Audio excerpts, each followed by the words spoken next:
welcome to the next MCU movie of Games My Mom Found. I am Mike Albertin, and who has no plans to die today? An old man and a fool, Michael K. Hughes.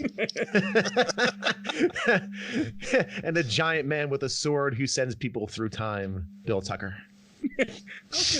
I've been trying to do that now. Look up quotes before you start it, and then open with quotes. I literally just thought of that. That was not planned this time. I completely forgot we'd do that. So it's all right. There's nothing scripted, nothing's planned in this podcast. Indeed. That's the way it should be. Highly professional. Okay, we can go with that. So, all right. I should introduce what we're talking about. We're going to be talking about Thor, the fourth MCU movie, and one that I have not seen in a few years. Yeah, it's been a while for me as well. I had to remember really liking this movie a lot when I had seen it back in the theaters, and I remember really liking it when I watched it before Age of Ultron came out. So it was good to go back into. Like it had been a while, and I'm a big fan of the Thor movies, and all three of them I think are great. How about you, Bill? I remember liking it quite a bit when I first saw it. Again, it's been a very long time. And I remember thinking back, and I'm like, to some of the backlash, because this is a divisive movie. Some people love it, some people hate it. And I remember thinking, why do people dislike this so much? Never got that. And after this watch through, I kind of get it a bit. I get it quite a bit, but I don't think it marred my enjoyment at the end of the day. So it was a very interesting movie to me to watch, because there's definitely issues, which we will go through, of course. But at the end of the day, I thought it was a fine. I think I actually liked Iron Man 2 better, to be perfectly honest. I really do. I mean, I don't know. I guess it depends on the day, I guess. But yeah. Yeah, I don't think I've seen it the entire way through since I saw it in theaters. And my opening line was kind of apt, because that was forever ago, and I remember liking a lot of it. And I hope you guys have plenty to say about this movie, because my notes are pretty sparse on it. I got a lot. It wasn't gripping me like I was hoping. So we'll see how this goes. That's not what I expected. I have about 6 pages. Oh wow! small pages, like small notebook pages, but not legal size or college rule or anything. But yeah, so we'll see. Okay, first thing I want to say is what the hell is wrong with Thor's face in this movie? Like, it wasn't just me. Like, there is something up with his face in most of this movie. Like, his eyebrow, something doesn't look right. I didn't notice anything. I didn't notice anything. My wife both saw him. We thought he looked like he had plastic surgery on or something. But I don't know. It's I'm gonna get this wrong. I keep saying, what's his name? Not Chris Hemsworth. Is it? Am I right? Mm-hmm. Yeah, I think so. Yes. Okay, good. I always say a different actor. I'm good at that. Just like, what was it, in Iron Man? I kept saying, I forgot. Okay, I kept saying Iron Man, who Brody is, or Rhodey, whatever his name is. Yeah, no, I don't know. I didn't notice anything weird other than he's more younger. He's a younger guy, and charming as ever, dashing. So it's okay. Yeah, I didn't notice anything weird. I'm curious if maybe some makeup or something to make him look more Nordic. I don't know. Yeah, something just was off for me in that movie, in this whole movie with him. Like, and I looked at screenshots from him from other movies. It's not there, but for some reason in this first movie, it's there. At least for me, it was there a lot, and it bothered me. Yeah, no, I didn't notice anything. But hey, you never know. The modern movie making. There's no Uncanny Valley stuff for me. Definitely, I didn't feel like anything was really computer done. Even that back in those days, that wasn't really a thing. The computer enhancement to faces, as far as I know, I don't remember it being a thing. I want to say no. This wasn't there yet. Okay, cool. But yeah, it's bothered me. But that's fine. It's fine. So problem number 1, Thor's face. Good. We've established that. Should we go to Shelf and Box? Yeah. Be the shortest episode on this show. Imagine that. How funny that would be. Okay. Well, first the movie starts off you have Padme in the van. I'm going to call her Padme entirely throughout this movie, just to be warned. It is not Padme, it's Natalie Portman. But I've just been watching Phantom Menace like 2 times in the last 6 months because I like that movie for some reason. What? Well, hold on. You're going to lose all your credibility with our listeners if you go around saying stuff like that. Phantom Menace is a good movie. It is maybe not a good Star Wars movie, but it's a good movie. No, but no, I don't, Well, okay. it's been such a long time. I have memories of that, strong memories. That might be a good side thing to do one of these days. Just do the Star Wars movies. Anyway, sorry, off topic. So, you're fine. But no, you have Natalie Portman in the van. I like her character Jane Foster throughout this entire movie because I just like Natalie Portman, so it's her. I just like her. And then you have Kat Darcy. Is that the actress name that plays? Kat Dennings. Darcy Lewis is the character. Yeah, I just put her names together. I like Kat Dennings in this. Yeah, she's probably my favorite character. She has the best lines, I think. So here's the thing, and I was going to save this for later, but Natalie Portman's. I too like Natalie Portman. She's done some really good work in the past. I think she's a fine actress. For me, she didn't sell astrophysicist. The way I wrote down my notes was it felt like she was reading the sciencey words and not knowing what they meant. Now, mind you, she's incredibly intelligent in real life, evidently. My wife was saying she's like a Harvard graduate, so she should be able to sell this. But for me, for some reason, she didn't. So for me, there was no kind of weight behind her character as far as credibility goes. And the problem is with the comic relief character, which Darcy is, she's comic relief. That's what she's there for. If there's no weight to bounce those jokes off of, then it just seems like jokes for no reason. Some of them were good bits though. In this scene in particular, this is the open when she tases him later. Yeah, that's later. Yeah, again, of course, and is it not Alexander Skarsgård? Skarsgård something. I should be prepared. Hang on, I'm gonna look this up. Damn it, I can't believe I'm not knowing anybody's name. Eric Selvig is the character. Selvig? With him in the van. Okay. God almighty. I need to it's just, come on, Bill. Stellan Skarsgård is the actor. And I don't know anyone's name, so I'm just calling by their actor names. I like him. He has some weight to him. You could see him being some sort of scientist, like a mentor role. Natalie Portman never fully connected. And she wasn't bad. Let me just, she had some moments where she's bad. But she wasn't fully bad at all. I just never bought it as her being a scientist. And I found the comic relief character a little annoying. I actually was tooling around on my phone, and there was an article saying, is that character from Thor the most useless character in the MCU? And it was this awful clickbait garbage headline.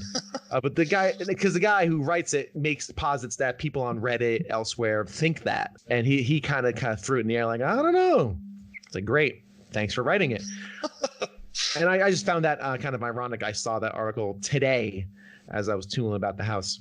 So from my perspective, I didn't love the comic relief character because she just seemed annoying. Comic for no reason because you need to have that in the movie to lighten things up that weren't necessarily all that serious to begin with. Your betrayal of Natalie Portman's character reminds me of Denise Richards playing a rocket scientist in The World Is Not Enough, the James Bond movie. It's also a good movie. I like her in that too. I don't think I saw it, but it's okay. It's same idea. Yeah, pretty much. See that I don't have a problem with that. I just see Pretty Girl. I'm like, okay, I'm good. Yeah. Movie, keep going. I don't. That's fair. She says the smart words. Yeah, at least they didn't put glasses on her. Because that's what movies do. Like, if we put glasses on a woman, now she's smart. She must be Rhodes Scholar. At least they didn't do that. She's been quite Tara Reid played a scientist in something. Alone in the Dark. It was the Alone in the Dark movie. Yes. She did play a scientist. No. Oh, God. Now we're just ragging on actresses. Poor gal. Oh, anyway. Okay, we need to get back to Thor. So they smash they smash into Thor. It's a pretty decent scene. It's like Twister. I kept thinking, this is basically Twister. Nice. Yeah. Which I'm here for. And we cut to the whole intro. Oh, the whole intro, correct, yes. Which I think is really cool because again, they had to do it with a character like Thor because one, at this time, and I would still, especially at this time, and I still say today, Thor is not a very well-known character. It's not like Spider-Man or X-Men where the origin. So they do a whole couple minutes where they just talk about how the frost giants, whatever the hell they're called, come to Earth in the long time ago and are killing humans, and then Odin had fought them back and fought them to their planet. Like, I mean, one, it plays a huge part of this whole movie, but it's just a very cool looking scene. Like, I was engrossed and really interested, and it does a very good job of setting up the plot and setting up of how this connects into our own world, because again, Thor is based on children's stories. Right, which I forgot about that angle. I really dig that. That's very, very cool. I love the idea of fairy tales ending up being real. It's a very neat idea. Same. It worked for me. Like that scene is just so cool to me. And then it shows him in the beginning, he has his eye. And as the scene progresses, as he's attacking the planet, it shows him then without his eye. Like it shows that he, in that battle, is when he lost his eye. Yeah. Again, very, very cool. Odin, that is. Yeah, Odin, yeah. right. Yeah, this is all Odin leading the original army against the Frost Giants, and big, massive people against massive giants kind of battle. It was good. It was neat. It's a lot of those. It was, again, early 2010s where things were still very chaotic. So when you had those kind of battles, it was just this massive things and swords, and you really don't know what's going on. It's just kind of this chaos swarm, which has kind of been changed over the years, where now we're seeing action clearly and seeing moves and seeing choreography. But still cool. I'm into that. Yeah. Totally. I had no problem with it. No, not at all. I really enjoyed it. Like, I actually stayed engaged this entire movie. I only had my phone up and take notes. I wasn't playing Coin Master. I was just watching the movie. Like, that was and I realized, like, oh, I enjoyed this more than Iron Man 2. Interesting. Yeah. I mean, again, I'm taking notes throughout, but yeah, no, it was a very effective opening to the movie for sure. Oh, off-topic question, but I have to ask this. I just saw a thing. In Iron Man 2, there wasn't a scene where Scarlett Johansson shot off the gauntlet, was there, in that movie? No. Okay, that is in the trailer, but it's not in the actual movie. Interesting. Yeah, I don't think so. I'm scrolling through things right now, and I saw it. I'm like, wait a second, I don't remember that in that movie. I gotta ask. So, okay. I had to bring that up real quick. But all right, back to Thor. I got a big smile on my face in the scene where it shows him in the throne room when it takes you to Asgard for the first time, and he's wearing the helmet, and I really like that helmet, and like I understand why they don't do it in this movie, why they just, or at all in the Thor movie, they just skip it for the most part. But he had his helmet on, and I forgot about the scene. I forgot that they had that little scene where he's wearing the helmet, he's tossing the hammer up, he's walking down for the ceremony, and it's showing you all Asgard and all its beauty and technology or magic, whatever the hell we want to word it. When I remember seeing that when I saw it in theaters back in 2011, this movie came out, and I remember big smile on my face, still big smile on my face. Like, that is so cool to me. It's gorgeous. I mean, it's absolutely beautiful. I mean, you can't deny how great that city looks and how just resplendent the palace made of organ pipes just shooting into the sky. It's gorgeous. I mean, you can't even pretend it's not. I really like that. Yeah, I have that in my notes too. So Asgard is beautiful. Yeah, that's all you need. That's basically it. And this is also kind of starts setting up the plot for the movie, where you have as during his ceremony, the Frost Giants sneak into Asgard and try to steal this giant chest that you had seen in the little prequel thing, where this is the I forget what it's called, casket of something. I can't remember the name of the MacGuffin right now. Recall either. Well, some kind of casket that freezes people. Right. We'll call it the icebox. Okay, icebox. I'm looking up and I can't find it. So we'll go icebox. So they're trying to steal the icebox. And I like that whole scene. There's a bunch of, I can't find the Easter egg list right now, but I know there's Easter eggs of things in that as they're walking through that room. Like, there's an Easter egg that was seen after the movie came out, where the Infinity Gauntlet is sitting on one of the pylons, let's say. Yeah, I think one of them is supposed to look like the Eye of Agamotto as well. Oh. Huh. And then I like how they touch back on that in Ragnarok, where Hela says they're all fake, and she just kind of tosses the gauntlet around. Well, I don't remember that, dang. I think at the time when they were starting to set up, they didn't really know where they were going, but by Thor Ragnarok, they knew where they were going. They're like, we have to fix this because we're not bringing Thanos here. So we need, and it had all the gems in it too in that scene. Mm-hmm. So they had to do something. Gotcha. Well, that makes sense. I like this. The opening is really good. It really establishes Thor as an ass. She just really, and lays it on really thick. I forgot how much of a jerk he is in this movie for half of it, until magic happens and he's not. We'll get to that nonsense.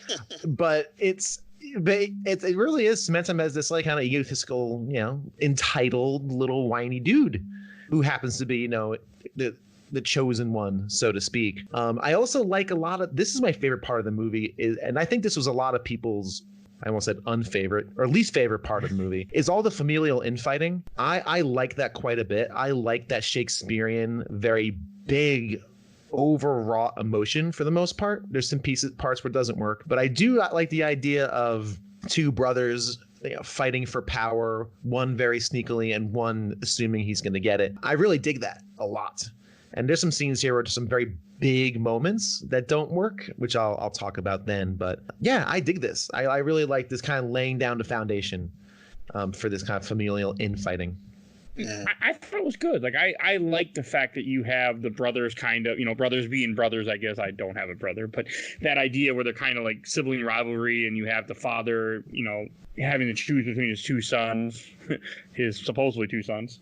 Yeah. I mean, well, and honestly, and that's what's weird about this too, is I don't understand, maybe this is a comic book thing, why there'd be a choice at all for Odin. I mean, if Thor can wield the hammer, isn't he the guy?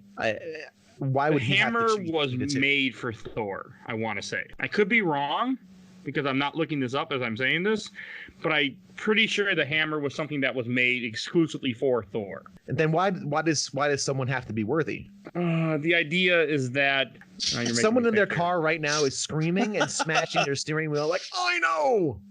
I forget why, but I can say in the original Thor comics, well, I'll get to that later. There's a reference. I'll get to that. I'll wait. I can't remember why. I cannot remember. Okay. I want to say, though, the hammer was made for Thor.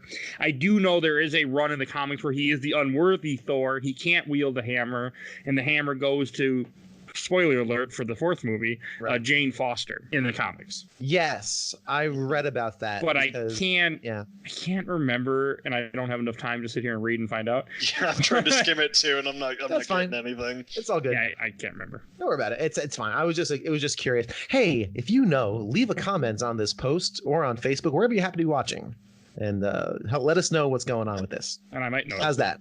Tell us how ignorant we are. Yes, tell us how stupid we are. This message games my mom found on Facebook. I'll see that for sure. There you go. I won't remember this either, because by the time I release this, we're recording this in April. I'll be releasing this in June at the moment. Yeah. Right. So I won't remember, so please message me. Indeed. So is this the point? Did we get to the point where then the Frost Giants invade? They get in via a back door somehow, some way, and then they go into the treasure room with all the great weapons. Clearly, okay. And then the giant eyeball monster destroys the Frost Giants, right? Yeah, the destroyer armor. Yeah, destroyer armor destroys them, and that's the end of it. And this sets up the Thor saying, "Hey, we got invaded. Like, this shouldn't happen. Let's go out there and let's really put an end to them." And Odin, of course, is being more diplomatic. I don't think Thor actually knows there's a treaty in place, but I don't think he even cares. Again, this kind of starts that infighting, that drama between a father and two sons, which again I think is very cool, and I'm super here for. I want to say he knows about the treaty, but he sees it as an act of war because 3 or 4 guys invaded Asgard, so now we should go invade and kill everybody because he hasn't grown yet. I mean, because this movie's all about the growth of Thor as a character, which I really like. And you have the fact that he's an asshole. You were saying he's stuck up. He doesn't understand. He's just like, well, I got a hammer. I'm going to go hit things. Right. And he's never been in they actually do set up that he's actually been in some battles and been in some fracases because he has his team of good bros and good gals. So yeah, he's fun, but not on the level where. So I guess he alludes to like, I've led you in. Yeah, right. He's like, and his father's like, look, maybe that was 3 or 4 dudes who just went rogue. We defeated them. We're good. We'll figure out how they got in. And he's like, no, we got to annihilate them.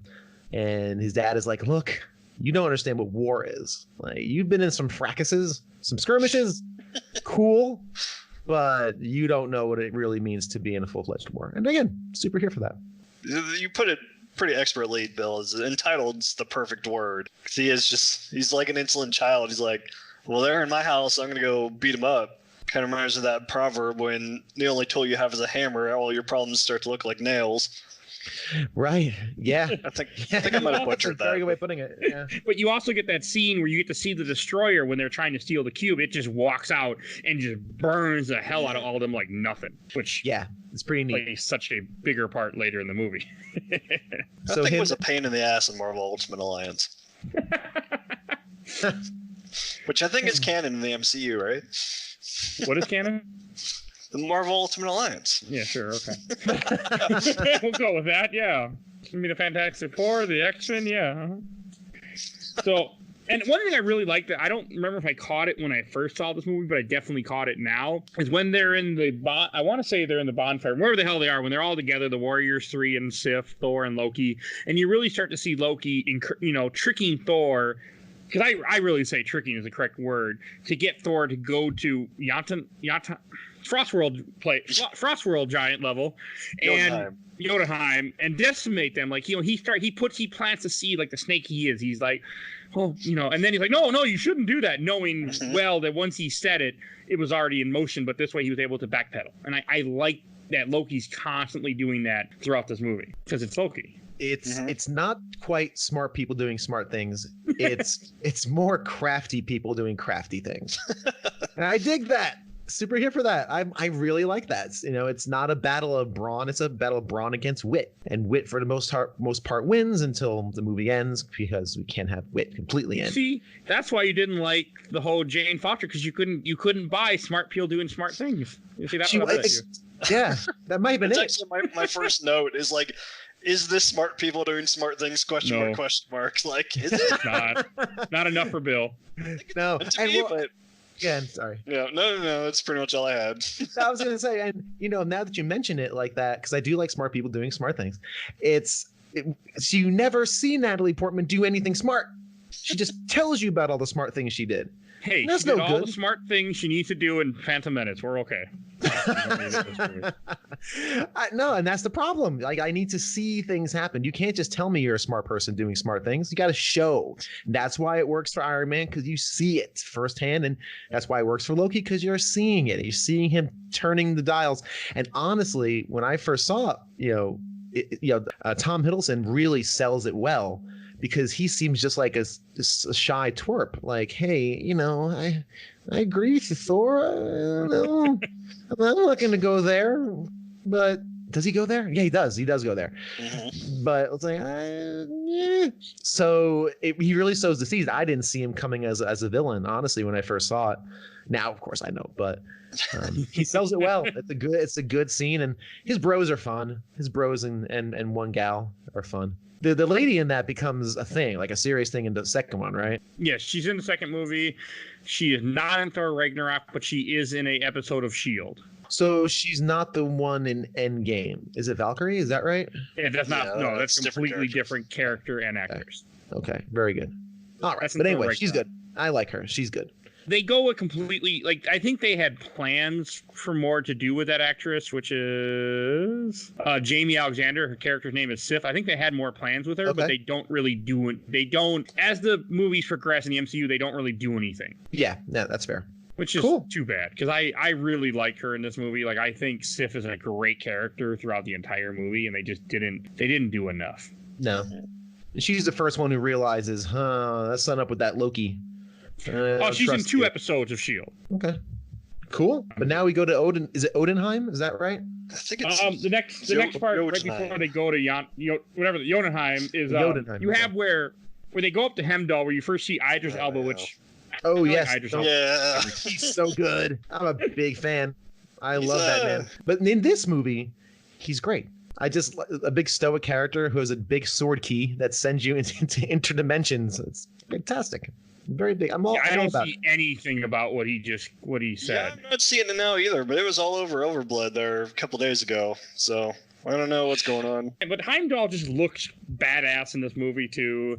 I mean, I like his the whole costume and everything, and I like how he's supposed to be the one that guards the Rainbow Road for that way none of the Asgardians can leave and go on a race. And that's all I can think of when I see this road is Rainbow Road Mario Kart. That's all that pops in my head. I really did too. Yep. That's exactly. Even in my notes here. But see little cubes with stars in them, and all of a sudden they're just kind of like jockeying for position.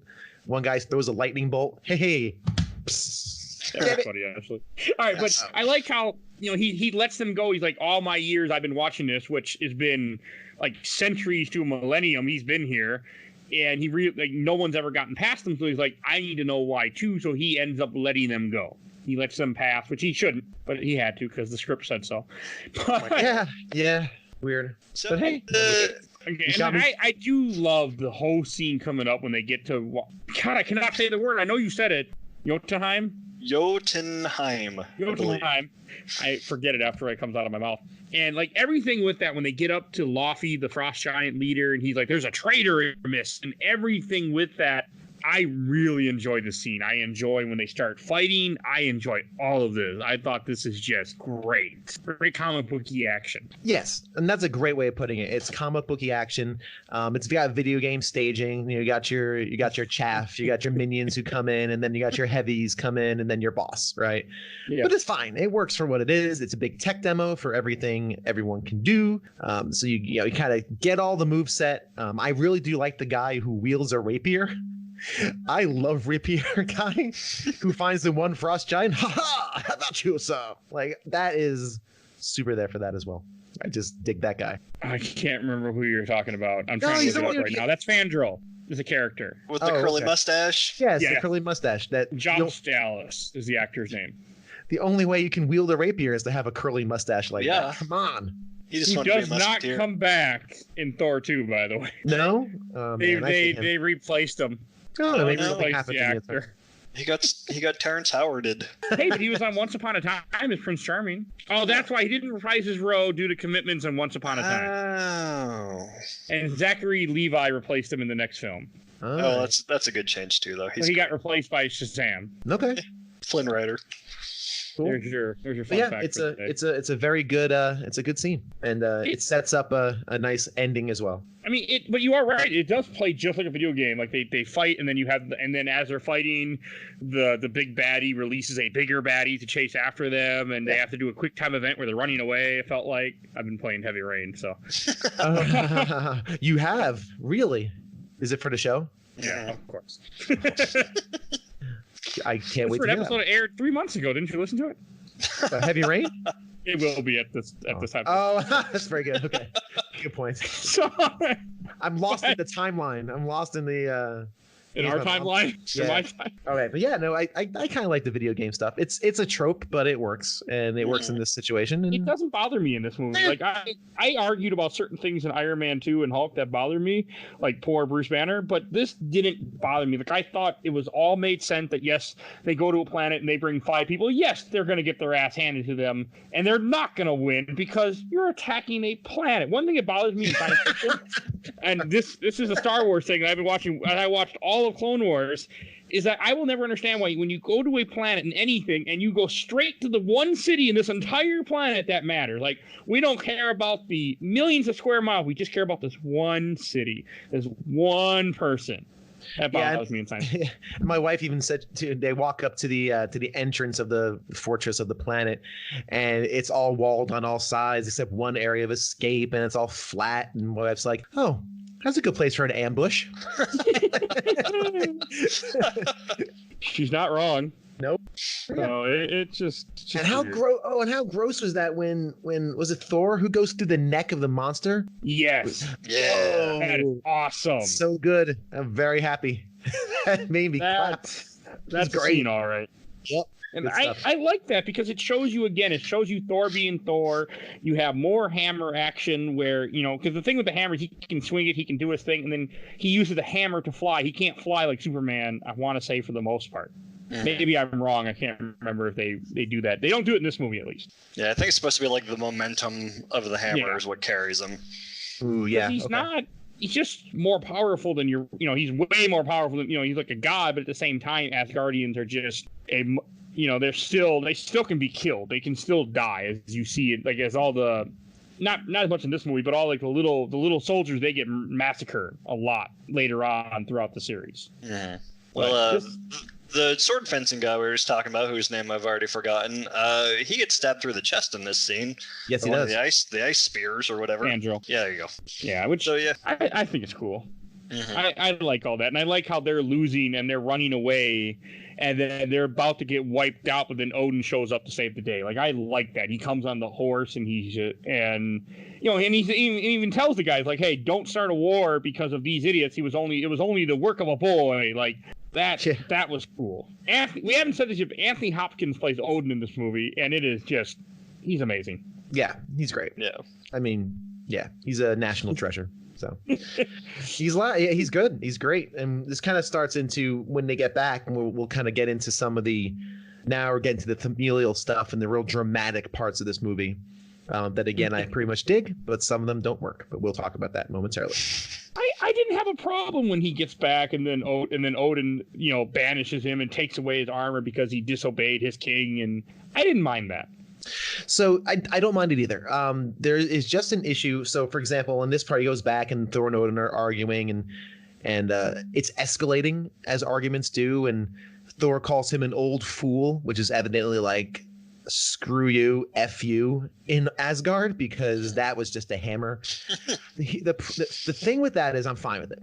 The problem is that the director, Kenneth Branagh, is most well known for Shakespearean adaptations. He's done 6 or 7. Some of them are the quintessential. I think his version of Hamlet is revered as the film version of Hamlet.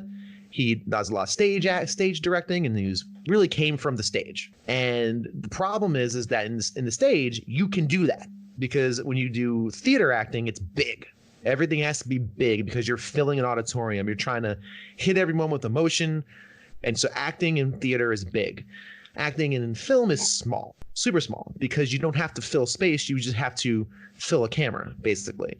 So, for example, if you look at someone in a close-up, they should not be moving because the camera catches every little thing.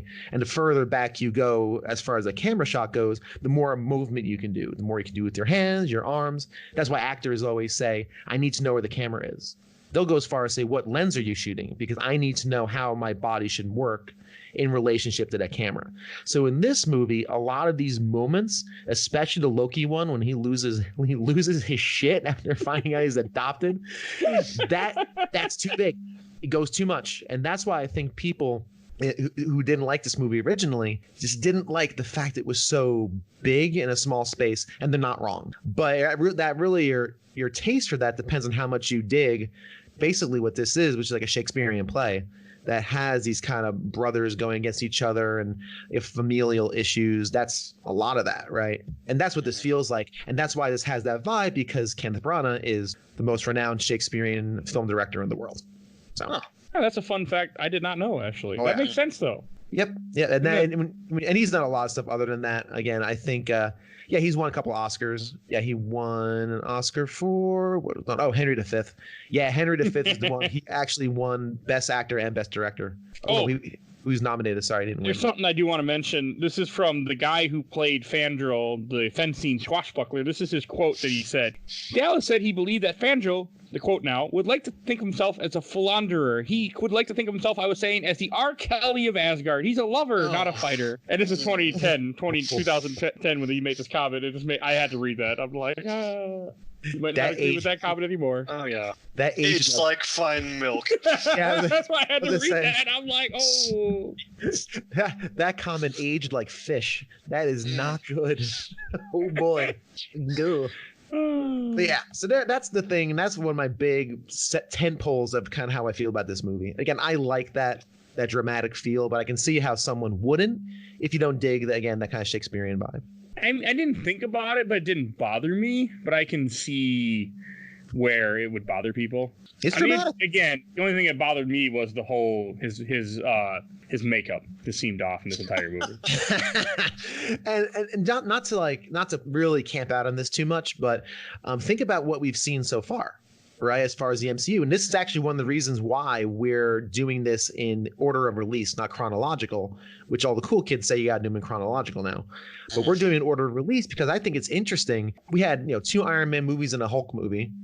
Iron Man, of course, is slick and snarky and glossy and just kind of and modern, right? It takes place in a place, and Hulk, of course, takes place in a magic land where you can go across 3 countries in 36 hours, right? But still, it's here. And now you get this movie which vacillates between beautiful alien Asgard, which the movie needs to set up and explain to you as the viewer. Like, you need to learn about this place to get some sort of connection to it, and like boring ass Kansas or wherever we end up. New Mexico, thank you.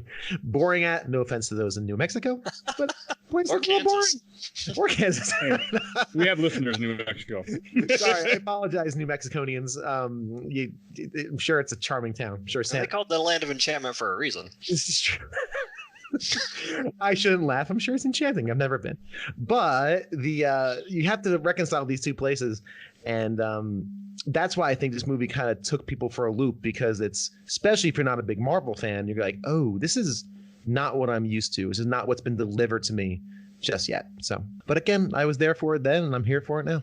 That might be part of where I'd start to stray away from it. Just exactly what you just described, how everything is so modern up to this point. This is like the most fantastical movie in the MCU. Like, maybe across all the MCU, not just in phase 1 or up to this point. It's like you said, more than half of it takes place in Asgard, and it's just like feels kind of Lord of the Ringsy. I guess. Oh yeah, totally. And that's a very good way to put it. It is a good way to put it. And again, unlike a Lord of the Rings, you're stuck in the castle. You really don't leave the castle. And again, a lot of connection to places is places I like to stay in. I'd like to hang out in. I'd like to be a part of the world of Asgard. I don't know, that castle seems pretty rad, but there's a good chance I'm not there. So again, hard to get that connection. But looked at, again, not to belabor the point, looked at through that kind of Shakespearean lens, it makes sense. And I like it. Mm-hmm. Oh, and then we get to your favorite part that you started to mention earlier before we... this is when he gets tased. This is when, after Thor gets banished, he throws him through the portal, he throws the hammer after his little, those who is worthy shall have the power of Thor. And then it finally cuts back to where she hit him with the van, and then I forget what he says, or he's yelling father or something, and Kat Darcy... God, did I just do it again, didn't I? Kat Dennings, Darcy tases him, which is a great scene. Mm-hmm. I dig it. It's funny when I wrote down eye roll, but in retrospect, I'm actually okay with it. It's funny. And then like when they go to the hospital, which is shortly after this, you have the part where she's like, she something about she tased him. Yeah. You ran over him too. Did. You hit him with the car. That was pretty good. Yeah. I like that banter about it. Like it cracks me up. Real quick about the hospital. Did you guys notice that the sign out front just says County Hospital? Like, not even a specific county, it's just a county hospital. I didn't notice that. I was actually looking for Easter eggs in there. I'm like, this hospital seems like a good place to find little hidden things, and I didn't see that. That's funny. That's very good. I feel like an Easter egg. That feels like just like they didn't want to pay somebody. Well, you could have put a word there. I get it. I'm totally with you. Put Sashawa County, or pick a county that's actually New Mexico. Make it, I don't know. I agree with you. Just county hospital. Maybe county's the last name. Anyone. Pick one, anyone. Yeah, and it's actually the hospital is when you first get a taste of my favorite part of the movie, which is Thor fish out of water. Mm-hmm. I love that. That's when the MCU did their biggest disservice to Thor in the second movie when they made him way too serious. They take Thor really serious in 1 and 2, and it's not until the Avengers where he really starts to relax and lean into that fish out of water and be very, very funny. It's to a point when Ragnarok, which is a masterpiece. Well, let's not say masterpiece, but it's phenomenal. It is. He's comedy. Like he is a Guardians in the Galaxy. He's a Guardians of the Galaxy character at this point. So problem is they take Thor really seriously, but I do like these moments when he's fish out of water, when he's later on when he's chugging an entire beer and with Stellan Skarsgård, and this is the first start of that, which I really, really enjoy. Yeah, I was a big fan of that too. Because it looks cool how they make him, like you were saying, the fish out of water, how you have him very not himself, and it's cool. Oh, and to answer your other question, what you had commented, it wasn't the Eye of Agamotto, it was the Warlock's eye in that room, which is a mind-controlling item from the pages of Thor comics. Oh, okay. There you go. So, to answer your question. Neat. Or not question, but what you said earlier. Ragnarok's going to be a very interesting episode, because I kind of feel like I'm going to play the part of you when we do Guardians of the Galaxy Volume 2. So that'll be interesting. Okay. There will be, yeah. Oh, one thing we hadn't, I think we just are now getting to it. Oh, yeah, after I did like the part in the hospital where they show, because he starts fighting the guards, and he's beating the shit out of him pretty good, and they shot him in the butt. Like, they're like, okay, you're done. In the butt.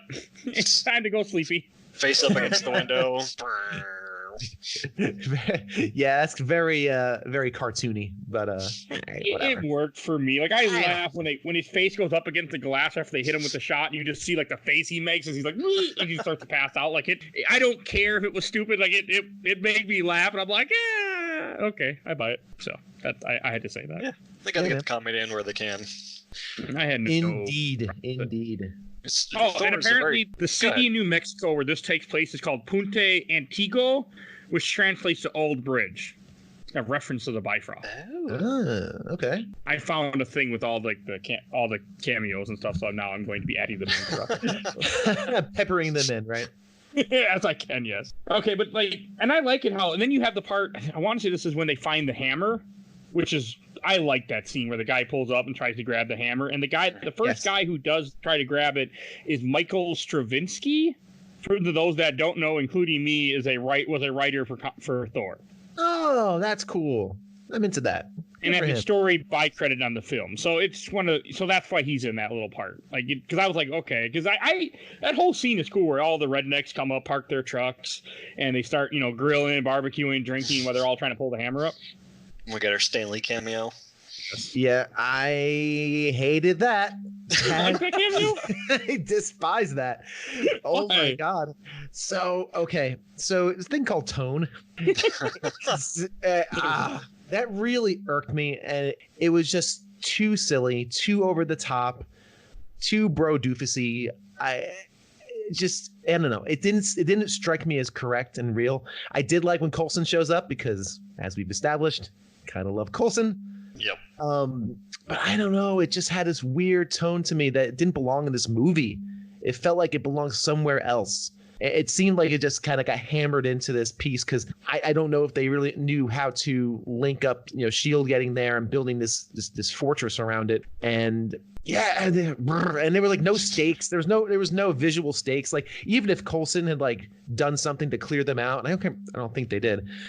They did something to clear them out. I would have just appreciated Coulson driving up, seeing it, and then you kind of have a not a montage, but a speed cam kind of thing where all of a sudden day turns to night and they've built out this monstrous thing. Now I'm into that because now S.H.I.E.L.D. has come, established dominance. These bohunks sitting there pulling on their tractors and getting hammered with this. Oh, the tone was so off for me. It just bugged me. I mean, it is kind of a dumb scene, but I had no problem with it. I know. I had so many problems with it. It just really irked me. And it's a minor thing, right? It's just one dumb throwaway scene to link up a couple of scenes. Fine, right? Whatever. It's just to get that. You had to get that cameo in of Stan Lee. I mean, my question is, if a truck pulled it like that, I feel like the whole truck, it wouldn't have just pulled the back off. Like, the whole truck would have been messed up. It would have pulled the axle off of it. I mean, the whole truck would have separated off. Mm-hmm. Okay. I mean, no, but that's fine. Again, it pulls off the bumper and everyone's laughing. Like, oh, fuck me. It's that, what it is too. Here's the thing. It also shows Americans, like, and Earth people as dummies. Like, it really just paints them in bad light, Like, I don't know. Here's the bohunks trying to take this legendary weapon, which they don't know. They just see this thing as an object that you can't pull out of the ground. They call it a satellite. That's right. They call it. That's cute. Yeah, I'm into that. Like, I call it a satellite. Yeah, all right, that's fine. I don't know. It just annoyed me. That's all I'll say on that. I mean, satellite made sense. I mean, I feel like that's what people would call it. But hey, it's the southern area, I guess. Oh yeah, satellite's fine. Yeah. It's very tonal whiplash from the serious familial Asgard, and then jump to a bunch of guys trying to pull a hammer off the ground. It's very strange. Yeah, I mean, before that scene, you had all of our science crew. The science people in Earth doing astrophysics 101, trying to set up like how this works. Like, okay, wormholes and science, and fine, you gotta explain that stuff because it's part of the movie.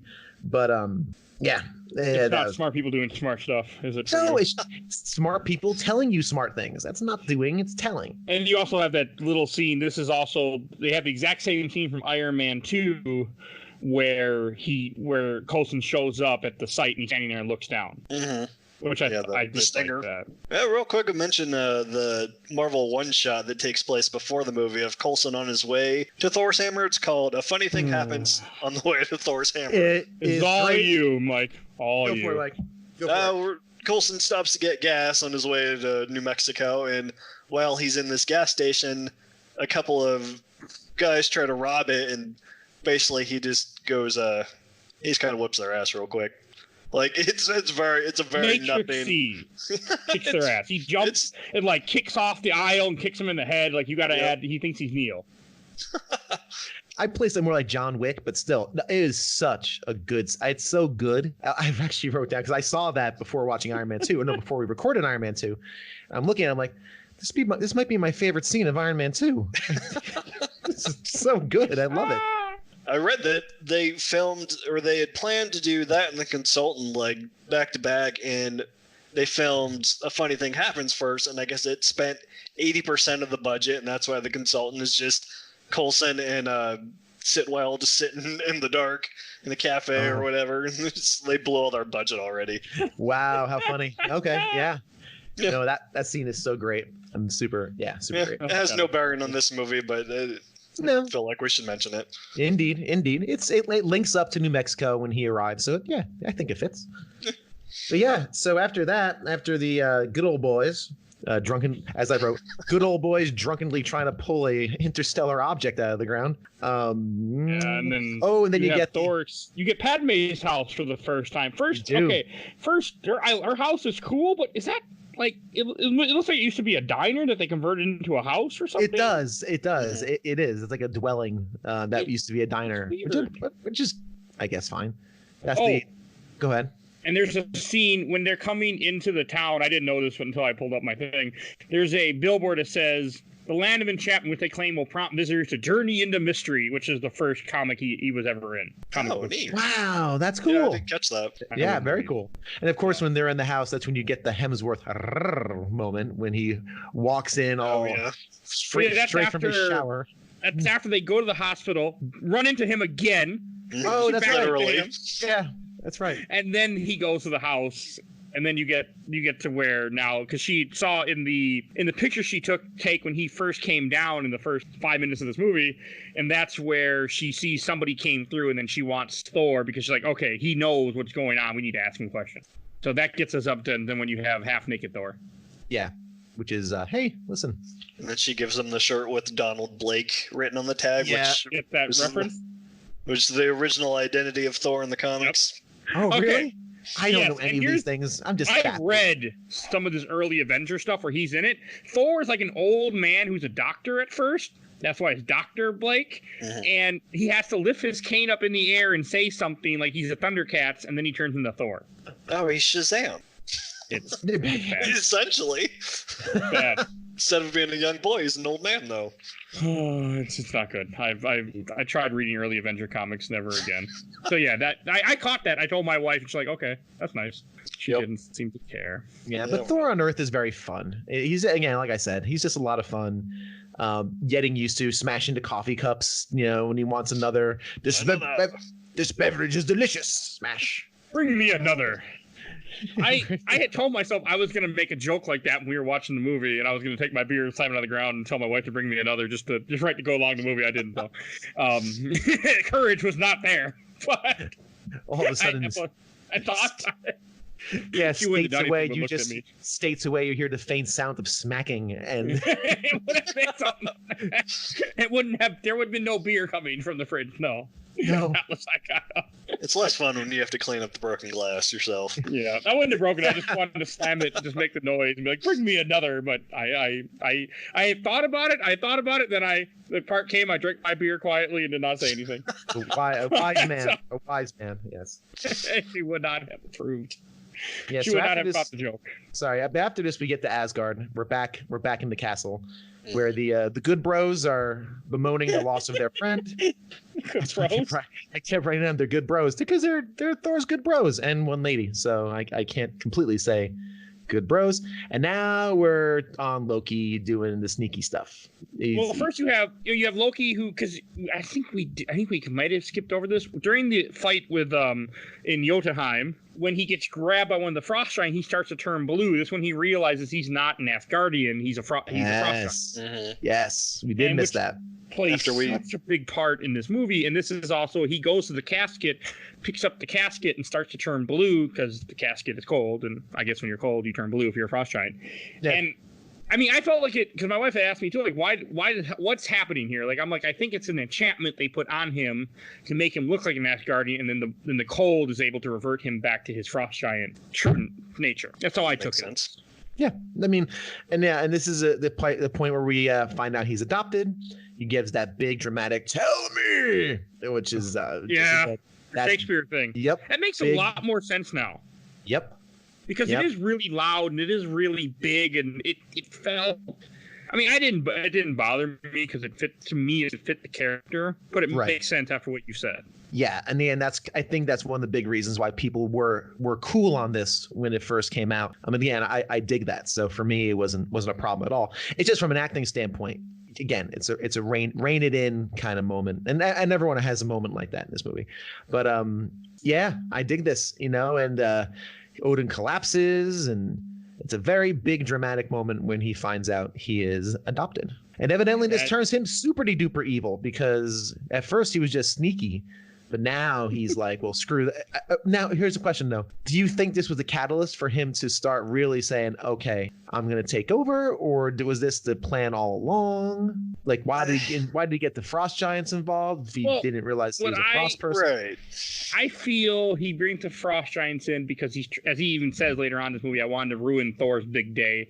I feel that it was kind of like he was going to let a few in to show that he could do it, that he had the power, he had the intelligence to sneak them in, but he never planned, and he also planned Thor to get rid of Thor, to make Thor look like an idiot, which he does. And I felt that's what they were going, like that's what Loki was going for, but as the movie progresses and he finds out, that's not my father, that fucker kidnapped me, everything changes. Everything goes from, I just want to screw over my brother, to, wait a second, you bastards. Like, screw all y'all. Everything changed.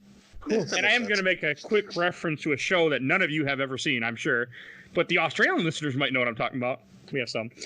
There's a show, McCloud's Daughter, that is Australian drama that I've seen 7 seasons of, over 200 episodes. I don't know why.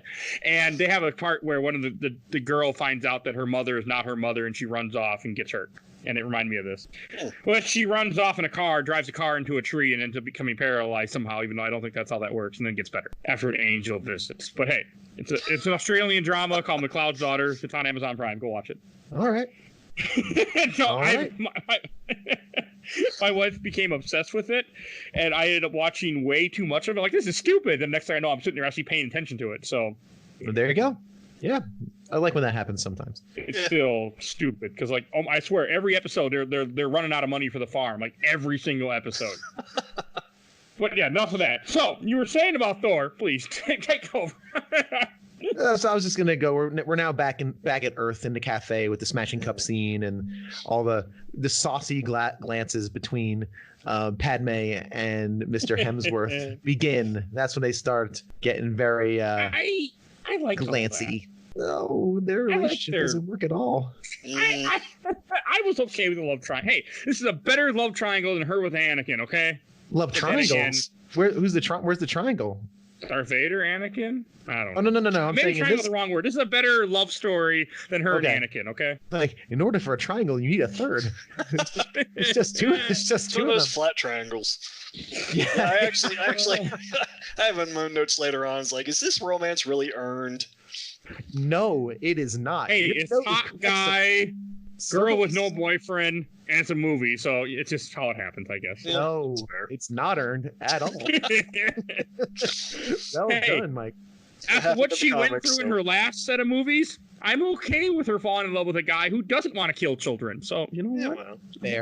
Fair.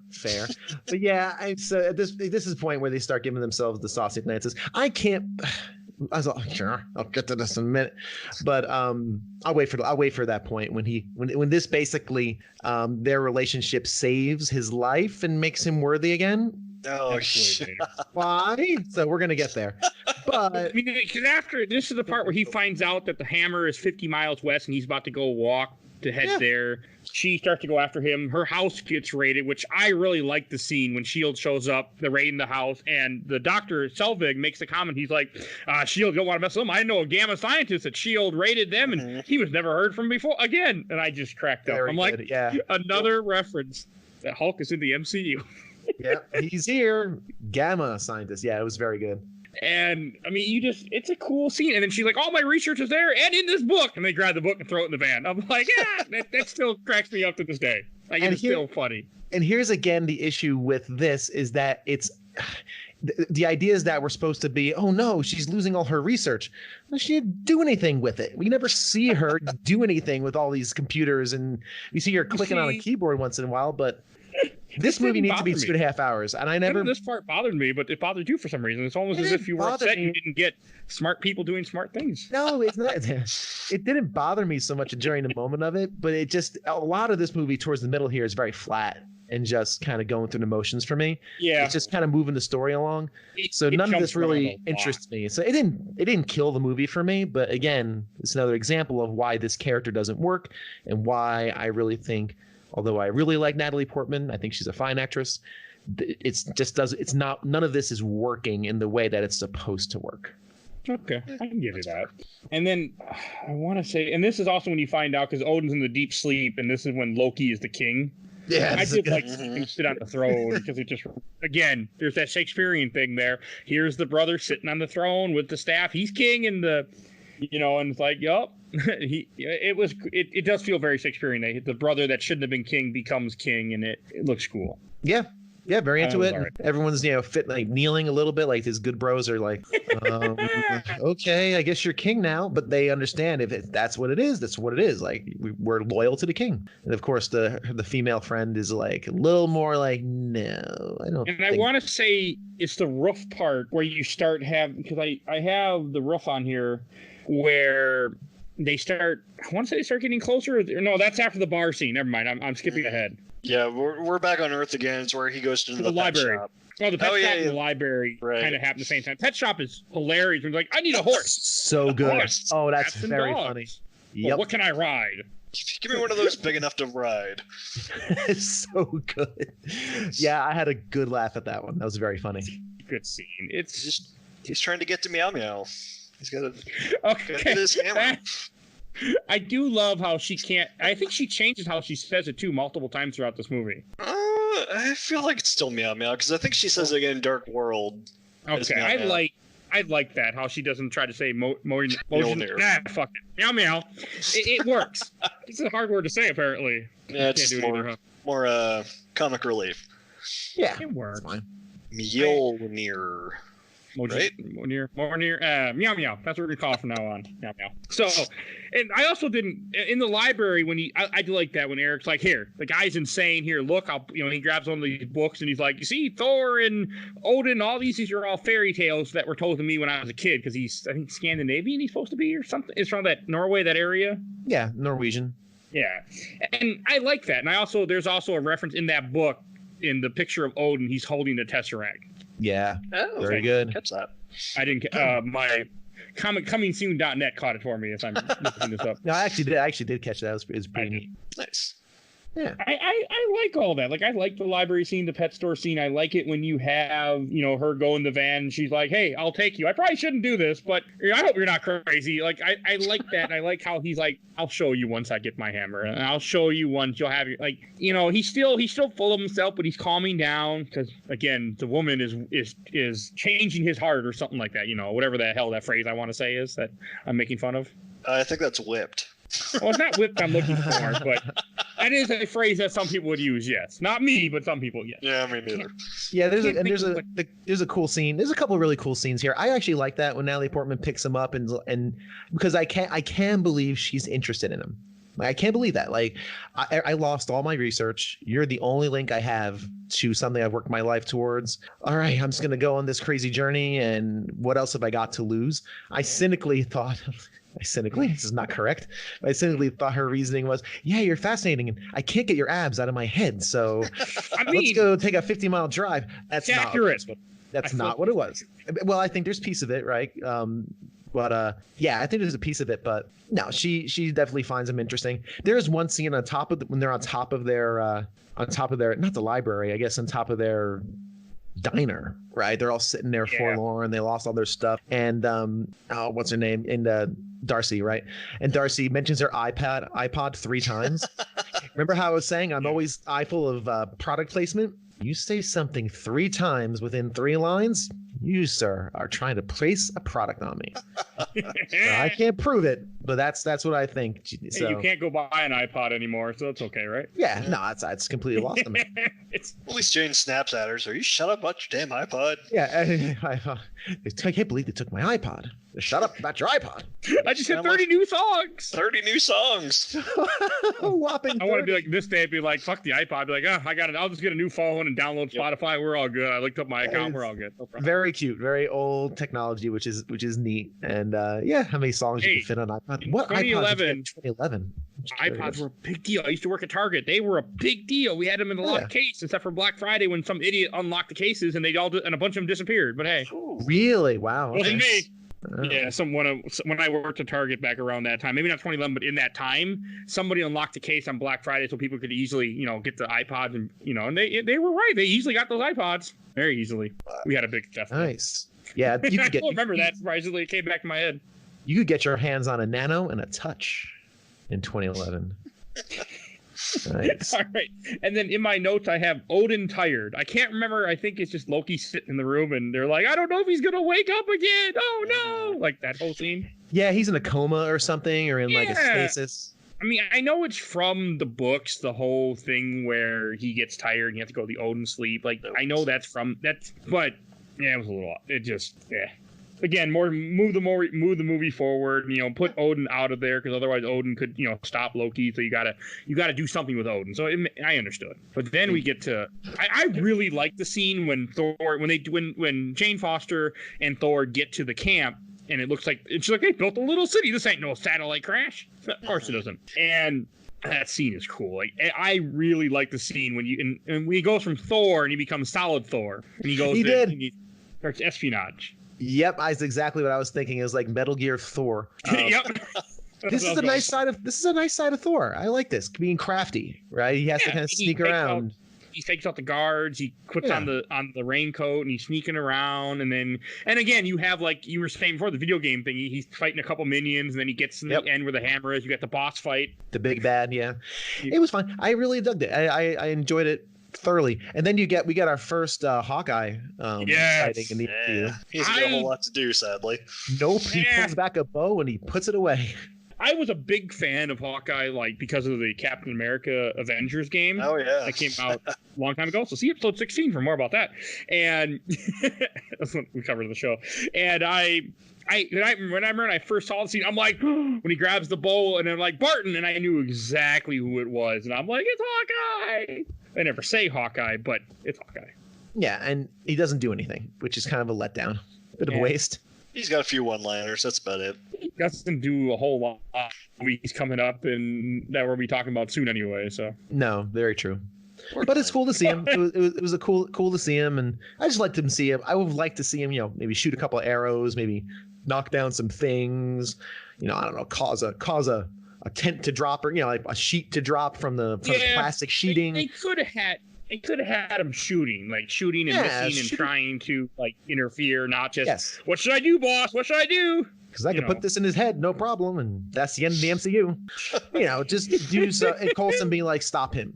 But I do also understand Coulson wanted to see if he could actually pull out that hammer. Like he's like, I want to see if he could, and that was an interesting thing. Maybe lead him towards it. I don't know, whatever.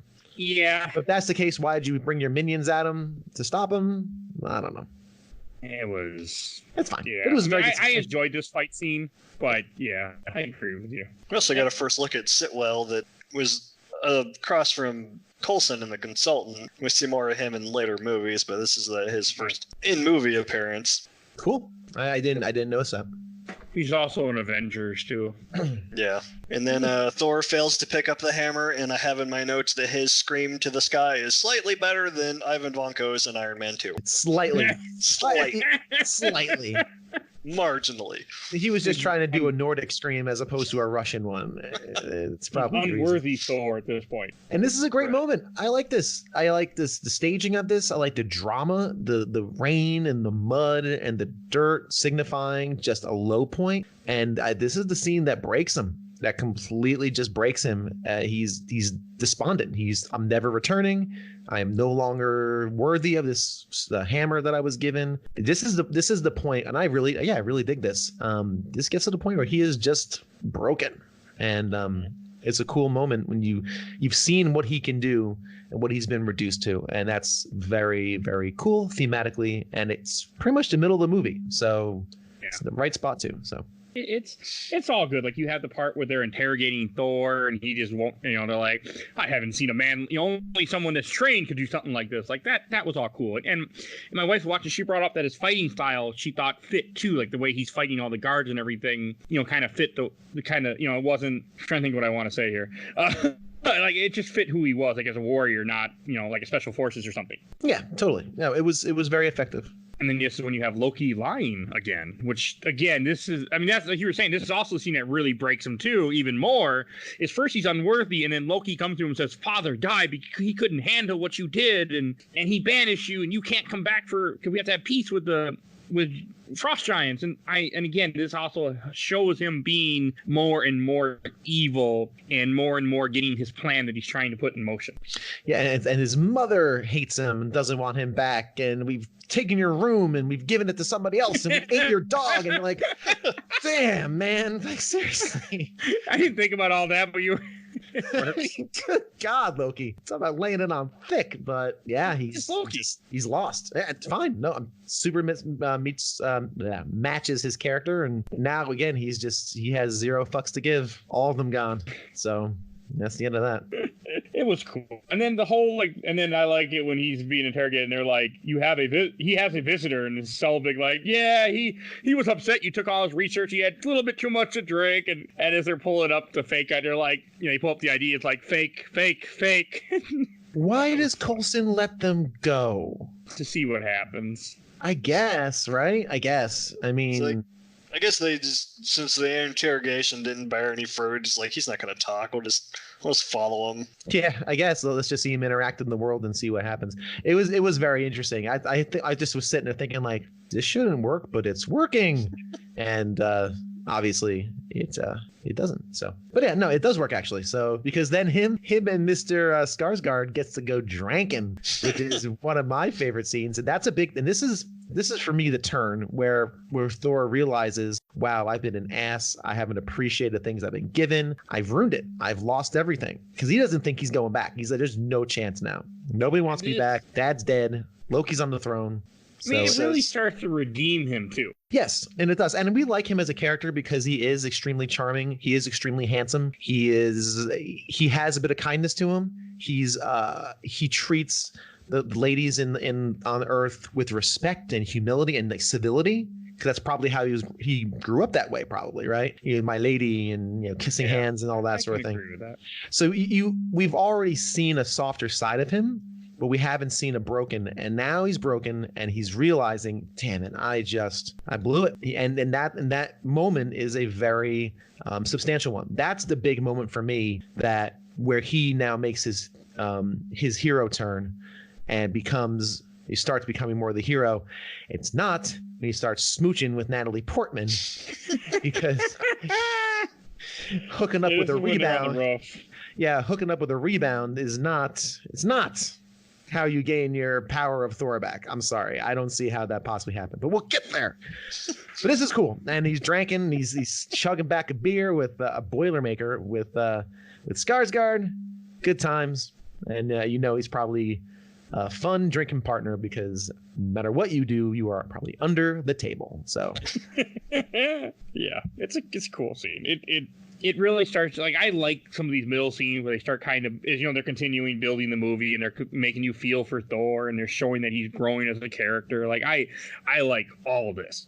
And then you have Loki and Loki as he visits the Frost Kingdom again and says, "Hey, come kill Odin and I'll be king." And then they're like, "Why don't you do it yourself?" Well, they probably won't approve of the king killing his predecessor. It's pretty good. And pretty good. Again, also more character building of Loki, showing Loki, going more to the dark side. But at the same time, as you find out a little bit later, it's all another ploy. He's lying to them too. He's lying to everyone to kind of suit his needs, which again is Loki in the comics and everything, which I love. Yeah. And Mike, what did you have on that bit? When you go back to the Frost planet and all that. Yeah, not much. Just the only thing I have in my notes in this scene is that drunk Selvig is a lot more fun than drunk Stark was. Yes, it is. Yes, That's a good point. Exceptional point. I like this again because this is now showing him being crafty and clever, and also showing, you know what, he'd probably be a pretty good king. He'd actually be pretty good at it because he is extremely smart. He's conniving in a bad way, right? Like he would take Asgard down to a bad road, but as far as effectiveness, he's capable. That's the word I'm looking for. He's capable. He wouldn't do things for the people, though. He'd do everything for himself to give himself more power. That's a good point. That's a good point. Yeah, we've seen how that works in real life. This is true. Fair point. He's very capable. Like he's got skills. Whether or not he uses it for good or for ill is a different story. But again, capable people are fun to watch. Agreed. Yeah, good point though. Good point. He'd probably be terrible. Good point. And we didn't mention it, but throughout this part, you have with the warriors sitting in their bonfire talking about how they want to go rescue Thor. And when they go to Loki and they find out Odin's in the sleep, and then they go to Heimdall, and Heimdall's like, "Well, due to I cannot let you go." And he just walks away to let them go. It's like, you would betray your king? Yes, good. This walks off. Yeah, like very good. Idris Elba being awesome. Like that was cool part. So is that after the when? Because I think that's not. I think that's after when Thor returns a hammered Skarsgård to the tent, because we're leading up to the big romantic moment and a revelatory moment between Portman and Mr. Hemsworth. We already passed up. Are you talking about the roof scene when they do that whole part? No, because this is the scene where where Thor returns a completely hammered Skarsgård because they had a rough love scene. Yeah, and then they had the father, like almost like a father-son scene almost. When I was watching that bit, I was like, ooh, this is kind of like he's kind of latching on to a new dad almost. Like my dad's dead and he's looking for that kind of guidance, a little mentor kind of thing, a little bit. But yeah, this leads into the scene where Natalie Portman discovers and gets the story of the 9 realms and all the stuff she needed to know.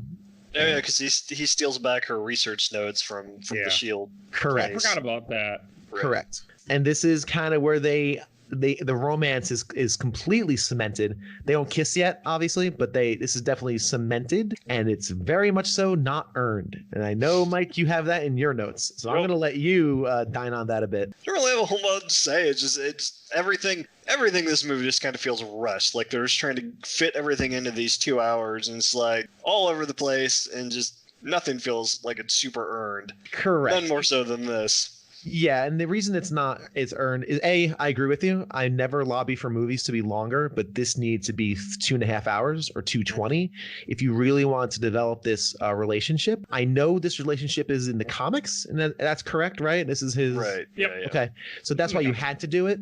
I would have loved, and again, you can't do this because of the source material. How come they can't just be partners? How can't they just be, like, hey, we're gonna figure this out together? He respects her for her intelligence. She sees him as a way to learn something she's never discovered before, and they just kind of figure things out together. I would much rather dig that than this love affair that comes out of kind of nowhere, other than the fact that she's attracted to him. She's really attracted to him. How could you blame her? He is a charming Norse god, so hey, of course, I don't blame you at all. But it doesn't ring true. There's nothing that happens in the movie that shows him and her connecting on a deeper level, other than goofy giggles as she fumbles with her plates in the trailer and the occasional sly look, like, I'm sorry, but honestly, I don't mean to sound this way. It's almost like he's a which I actually buy that, right? She had just broken up with her boyfriend. Sexy man comes in, she's probably hot for him, which is fine. I'm okay, cool. But the fact that this makes him worthy again for the interstellar hammer, I just don't get it. And it's not earned. It's just there because my wife was also said the exact same thing. She's like, this makes no sense. It's not. Why are they in love? I haven't seen why yet. And she had never seen this movie. So she's seen others, but other MCUs, but not this one. So it is a very bad scene that's hammered in because we need a love story. We need a way for Thor to regain a catalyst for him to regain his worthiness to wield the hammer again and wear the suit. So I don't know. I think it's a really, really lame scene and shame. It's a shame because she's a good actress. Yeah, she is. But hey, it's not the first time she's been paired with, bad love scenes. So, hey. I'm going to keep bringing that up all the time, every time we mention these. Hey, movies, listen, so. There are reasons for failure, and it is what it is. I really, really hated Attack of the Clones. But that's neither here nor there. And I do like it when all the warriors show up at Padme's house, because they make a reference like, we just need some concrete proof, and all of a sudden there they are at the door, knocking on the door. And right before this part, which I forgot about, when they're coming into town, you have one of the S.H.I.E.L.D. agents. She's like, we just have Xena. Jackie Chan and Robin Hood. Yeah. So that might be racist. I know. Robin Hood's fine. Yeah, Jackie Chan a little racist, but it was so funny. It was a very funny reference. I think I wrote down like everyone's in town for a cosplay convention, or a Renaissance fair. That might have been a line. I don't remember, but yeah, I think it was. Is there a Renaissance fair going on? Yeah, Renaissance. That was it. Everyone's going to a cosplay. Very funny, very cool. Again, fish out of water. They greet him with like an Asgardian greet, and then everyone's looking at him like, okay, crazy spaceman. But it's good. I love it. What follows, not so much. Well, you kind of have things going back and forth. Like you have the scene where then it runs back to the stuff with Heimdall, where Loki says what he did, and then Heimdall, well, since I'm not your, you're not my king. And then he tries to kill him, which is awesome as hell. He just freezes that sword's getting closer and closer to his head to slice him off, and I'm just like, oh, this is still cool. Yeah, very good, very good. I mean, but then you kind of get into like the final act. Well, I would say the final third of this movie, let's say, or so, or quarter. Yeah, we're about quarter. Yeah. Where you have the destroyer comes, he sends the destroyer to kill Thor in the town, and then you have, where he just starts. I do love that part when the destroyer comes down, and then they're like, "You just want to Starks?" He's like, "You don't tell me anything." That's funny. Very good. That was good. Yep. That made me chuckle, and then it just starts destroying everything in its path and the cars. Like, that was all very cool. I was okay with that. Yeah, I like the destroyer. He's got some pretty cool effects about him. I like that fight scene too, when the warriors are trying to fight Thor, and you have all that going on. Like, I thought that was just.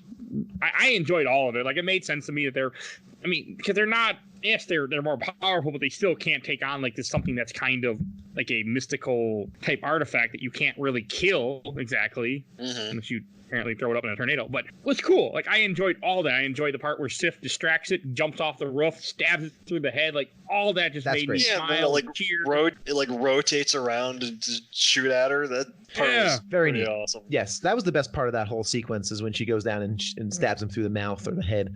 Yeah, he has that like twist around, which is cool. Here's my favorite scene: Sacrificial Thor. Well, let me, if I may, just swing back a little bit to the Godzilla, metal Godzilla going in, destroying everything in his wake. I didn't think of that. That's good. My wife had a very funny comment. She's like, "How many people in this town? Like 20? Like, just you evacuate the town? Well, about 30 people." So, which was very funny. It seemed very slow in plotting. It just kind of had a had a rhythm to it that was just kind of slow and a little boring. The explosions just didn't do it for me. I don't think the guy was a terribly good, villain, because it was going to happen. He was going to turn back into Thor and make mincemeat out of him. So the stakes were pretty low. The only thing I was nervous about movie-wise is if one of the warriors were going to die or get seriously injured. Yeah, it just didn't work for me. The pacing was weird. The pacing was kind of slow and plotting. It didn't have really energy or life to it. And I guess maybe I'm just too used to the new Marvel movies, which have pacing and choreography and a lot of kinetic energy to it. This one just seemed kind of like a classic old school Marvel end boss to make, to not an end boss, but mid boss basically.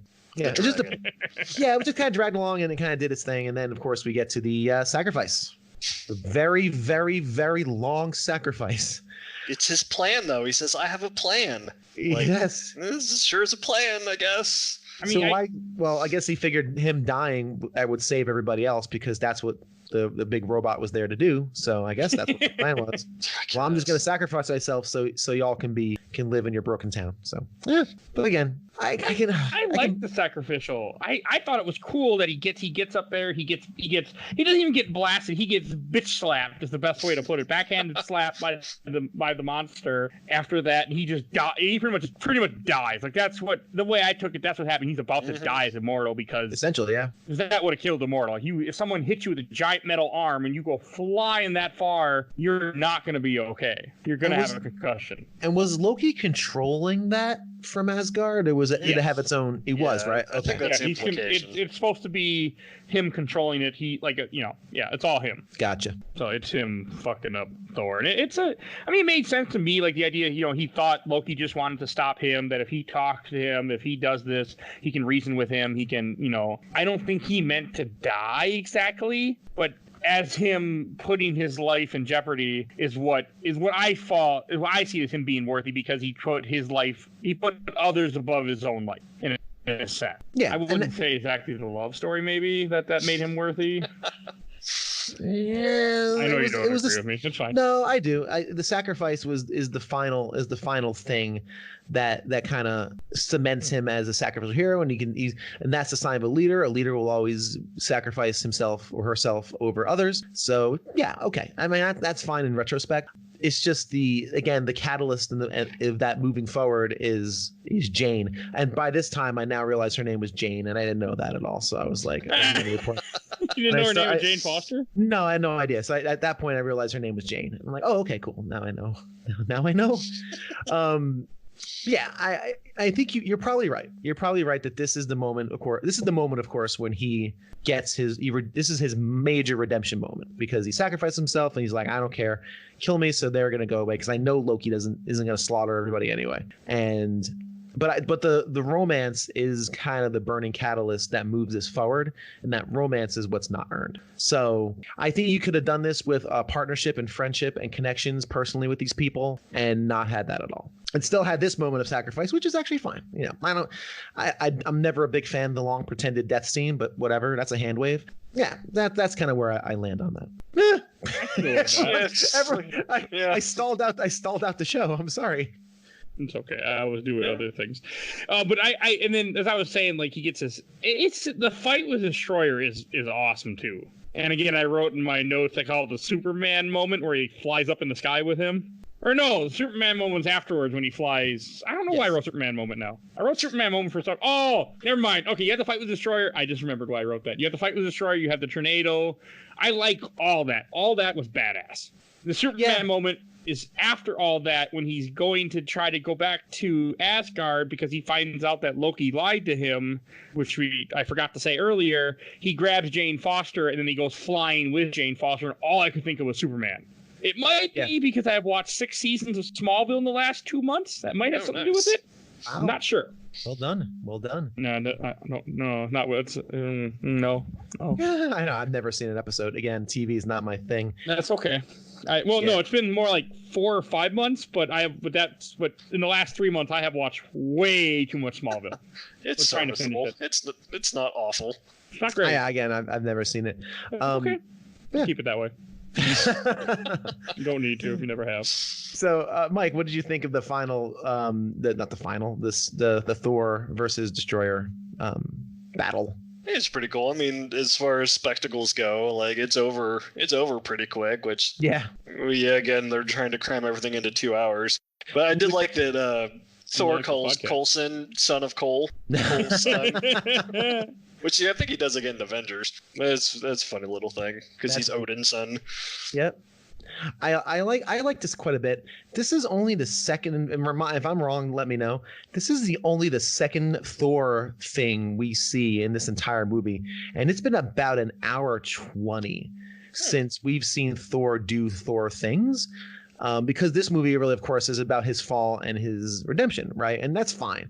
So I think that helps this scene a lot more. It is over very quickly, but I think this is the big catharsis moment of the viewer where you're like, yes, we get to watch Thor do Thor things because this is a comic book movie and it's fun to watch our comic book heroes do comic book things, right? Yeah. So that's where I kind of placed this. And I thought it was fun, very fun. He's kicking the bejesus out of the Destroyer. You know the Destroyer is not going to be a threat. That's fine. We don't need threats right now. We just need to watch Thor doing Thor things, and which is cool. So yeah, that very effective.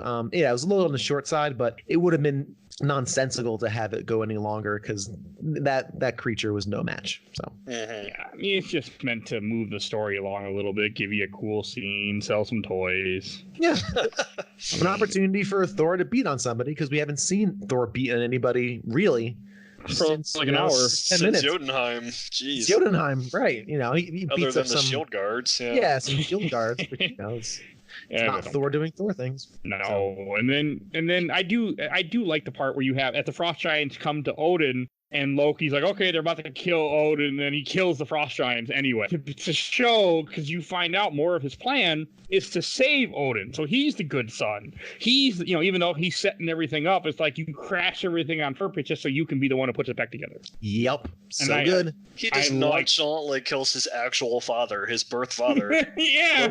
Laufey? Laufey. Yeah. He's like, and he knows it too. Like he knows that's his father at this point in the movie. He knows exactly that's Dad, but Dad left me to die. Yeah. So screw you, Dad. Like, screw all the dads. Yeah.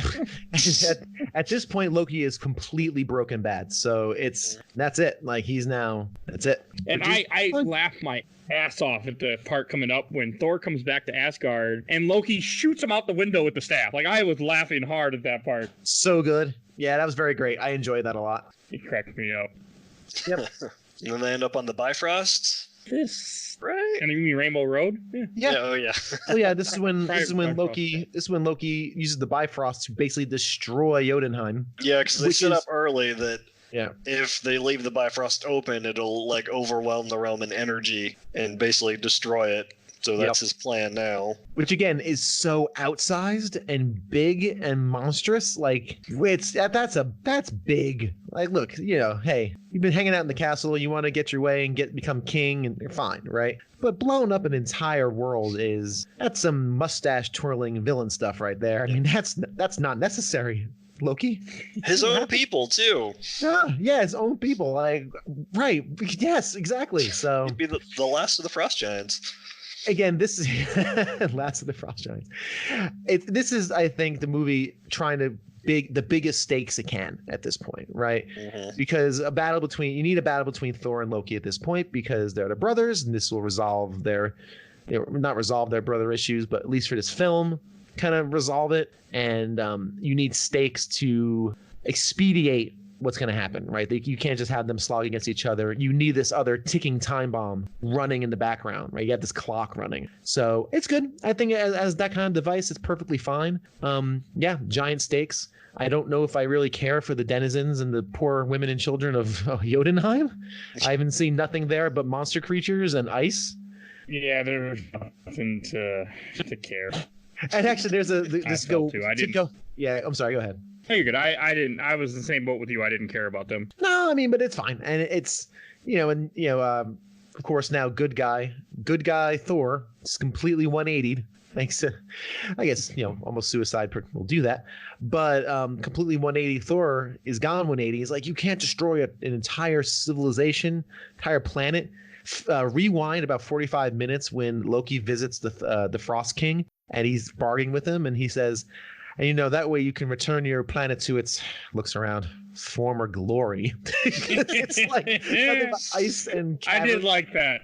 It's very, very neat. So I don't know. It was fine. And then the final Thor and Loki face off. They smack each other a few times in the Bifrost, which is great. It's fine. Yeah, it's fine. I mean, it doesn't do anything. The final little. I didn't like it. Okay, yeah. What was your problem with it? It's just. I mean, it's a cool scene, but to me, it felt a little too long for some reason, even though it's not very long in the first place. Hey, it was better than Abomination. It was better than Whiplash. So I will say that, but it just it wasn't my favorite fight scene of this movie. Like, those fights, at least, they're more closely matched as far as the combatants go. Like, I feel like Thor would just destroy Loki without really trying. I think that was part of what my problem was. Because he's never been shown to be a fighter. He's crafty. He gets out of fighting with the hologram doppelgangers and whatnot.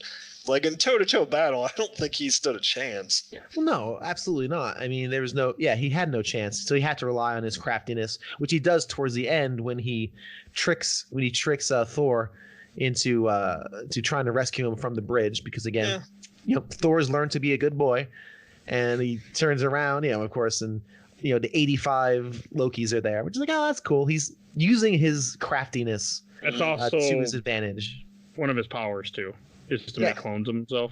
Yep. So sorry, I wasn't sure if you knew.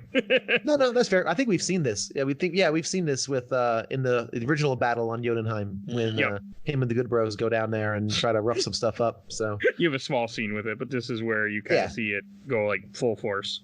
And I really this to me is really strange. I guess there was nothing else you could do, because then the idea is, well, the hell with it. Let's just destroy the entire Bifrost to save the planet. Why? Like, did Loki have the sword in it already? Someone had to move that thing towards Jotunheim. I must have missed why that was the last resort. They made it seem like Thor couldn't get close enough to pull the sword out or whatever. He walks up to the doorway and just kind of backs away from it. Right, because they have the magic wind defeating him. Even though it was magic wind that he can't power through, even though he has the hammer of unlimited power. So never mind the fact that he went through the mouth of a monster. He can't go through a strong breeze, but okay. So he starts pounding the Rainbow Bridge, which bummed me out. Before that, though, at the end of the battle, he takes Mjolnir and sets it on Loki's chest. So he he can't get up. So hey, Loki, would that kill him? Well, it's the same idea. Where in the movie you like, Age of Ultron, the hammer doesn't fall through the table. It's the same idea that I guess if it's on an object, it doesn't destroy the object; it just sits there. Yeah, that's fair. I mean, that's an inanimate object, though. If it's sitting on a person, does it count as lifting it? Yeah, I don't know. That's a good question. No. Is he like move it? Maybe Thor has to will that it's not that he purposely put it there. That's probably what it is. I mean, yeah, Thor is willing the hammer to not just smoosh him like a grape. So when he should be smooshed. Hey, you know what? Hey, Thor, I guess I could say that. If your brother is turned completely evil, I'd have a hard time smooshing him too. Yeah. But some dudes need to be smooshed. I don't know. Anyway. And then you have when they get done fighting after he breaks the bridge, they fall and everything's happening. Is when Thor and Loki end up falling off the bridge, and then you have like the classic movie moment. Yeah, Loki's holding on to something that Thor's holding on, and then Odin wakes up finally from his nap and grabs Thor. And then you have them all holding each other, and Loki pretty much sacrifices himself, but he doesn't really, because I think he knew what was going to happen.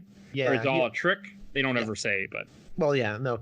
They do say. Never mind. That is brought up in Avengers. I can't remember exactly, but it is brought up in Avengers. Well, it is. Well, because again, to the viewer who doesn't know the movie's coming up, it does look like he's done. Like Loki's gone. So for the viewer in this movie, Loki is gone. We obviously know that's not the case.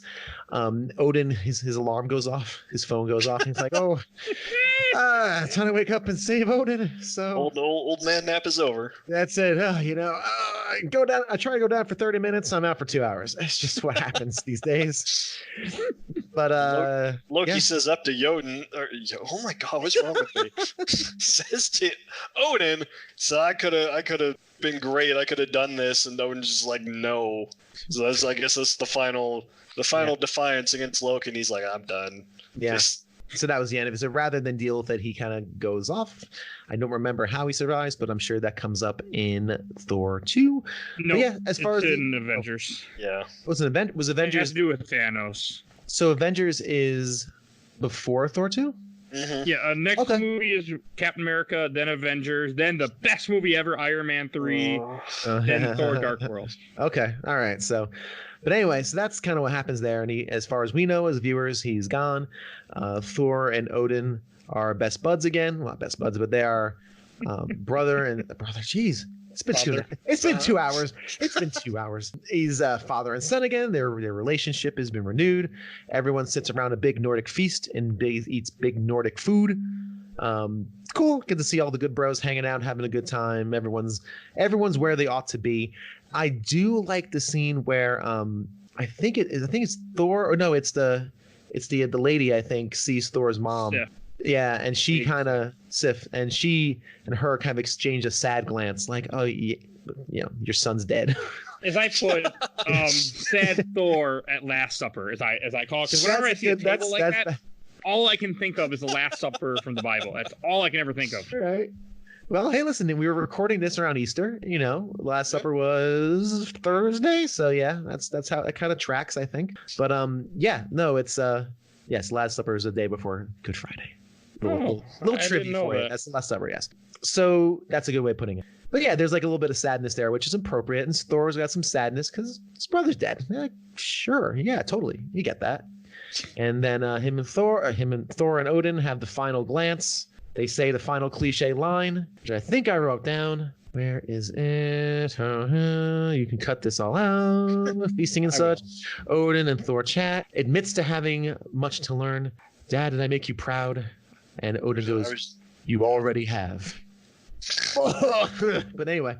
And as I put in my notes, because as we had forgotten to mention because we didn't give a shit, when Thor is going back up to Asgard, he tells Padme, I'll be back, and they have a kissy moment that Bill was probably coughing into his beer at the time. So yeah. And I wrote in my notes, sad Padme, because he doesn't come back. Sad May. Sadme? Sadme. Pretty good. There's a lot of Sadme. My wife and I, again, who both despise this relationship, and we're rooting for it to end. We go when they had the final kiss. At first, he kisses her hand, and we both go, okay, all right. No. Then he kisses her proper. No, she goes in for it. I think. It made it look like Jane goes in for the kiss. Oh, is that? Yeah, that's what it says in the quote too. Jane goes in for the kiss. Okay. Well, hey. She's on the rebound. Okay, hot guy with abs. She just couldn't help herself. Listen, nail it in even more is when Thor's all sad and Sif's like, he misses her. It's like, screw his brother that just died. He misses his girl on her. Yeah, I know. I didn't think about that, but you're not wrong. It's true. You're right. That's what they see. The relationship dominates too much, and I think that's what just popped in my brain. It dominates too much of the story, and that romance. I'm gonna go back. I will come back for you. And it's like, why? It's fine. And then you also have, as one of Bill's favorite moments, you have Padme trying to be smart, trying to search for Thor, and she's, saying she's doing smart things, that they're running around with looking for Meow Meow or whatever the hell they're doing in that very end little scene just to tie into later in the movies. Right. He asks Heimdall if he can see her. He says that she's looking for him, and then he gets a little smirk, and then it cuts to credits. Yep. And this is when you finally see the title of the movie. Thor is not that far away from this part. They never have the title of this movie until way near the end. Really? Mm-hmm. The title card is not show. I was watching it because I actually watch all the credits because on Disney Plus, not like Netflix, I can't just see where the scenes are and just get right to where I want to go. Okay. I have to sit there and just wait. back in theaters. So Yeah. yes, it says it finally has the title card like a normal movie would, and then it also has a scene that says Thor will return in Avengers and a black screen with white text at the end of this too. Correct. That's So become the word- a staple. Yes. Which wait, so the title, like the word Thor, doesn't appear as a title No. in the beginning or end credits, Nope, not until the end credits. Does it show up? and, It says o- Thor. and only when it's the black, the white text. and the No, black there's an background? actual title card. Okay, yeah, I thought I'd but seen. it's- Okay, It's okay. around that point. Gotcha. Unfortunately, Gotcha. I'm not gonna be able to find it in the amount of time I've given myself at the moment. But it isn't. It doesn't. I was paying attention to it. It didn't show up to that. I want to say it didn't show up to that very end. Yeah, movies do that. That's fine. I've It watched worked. many I'm movies okay. that do that at the end. They And figured you maybe know. I'm wrong. Maybe it was in the beginning of the movie. I just wasn't paying attention. But Yeah. I don't think it was. That's all It right. doesn't It's all count. good. So, and then after I sat through the credits agonizingly because I had to, this is when you finally have the reference to with the after credit scene, which is kind of leads into Avengers, where you have Dr. Selvig downstairs inside a facility, which we will see later in this series, and Nick Fury's there, and he's like, "Hey, I brought you to show you this thing." They open a briefcase, and it's an item that you have no idea what it is yet because you have not seen Captain America because it has not come out yet, Right. and you have a brief part when he's in a window where Loki says something and then Selvig repeats what Loki said. So it shows you that Loki is in Selvig's head. Somehow. And that's Well. the thing he can. And so that's. So I was gonna ask that question. Is that a thing Loki can do? Like No. control people? That is, he can only do that because of the Mind Stone. Yeah, I said, does he have a scepter in that shot? I don't recall. Yeah. He does not have Oh. scepter in the shot, but he gets. I'm going to kind of give a little brief history real quick. In the MCU history, what I understand is after he falls down in that hole, he goes somewhere. Thanos helps him out. That's why he owes Thanos. That's why in Avengers he attacked because he owes Thanos for what happened. And Thanos gives him the staff to borrow the staff to help him take over Earthrealm to help him. So that's what that was all about. Huh. I guess we'll get there in a couple of movies. Yeah, we'll get there. That's from what I understood. I want to give you the quick, brief part of it. This is our first look at one of the Infinity Stones, though, even though Yep. we won't know that for a very, very long time.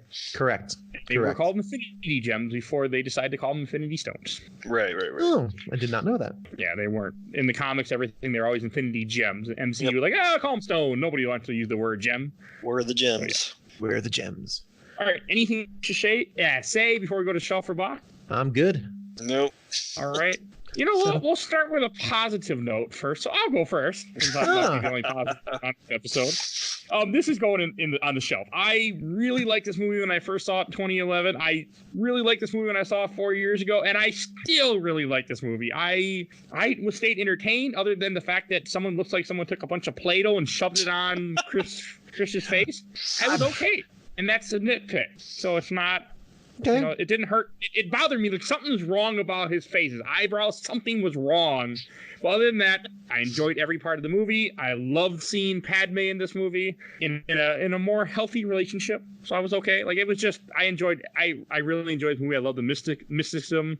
I just really like this movie. It's not my favorite Thor movie because that is the third one, but it's a really good movie. It moves the MCU on a little bit.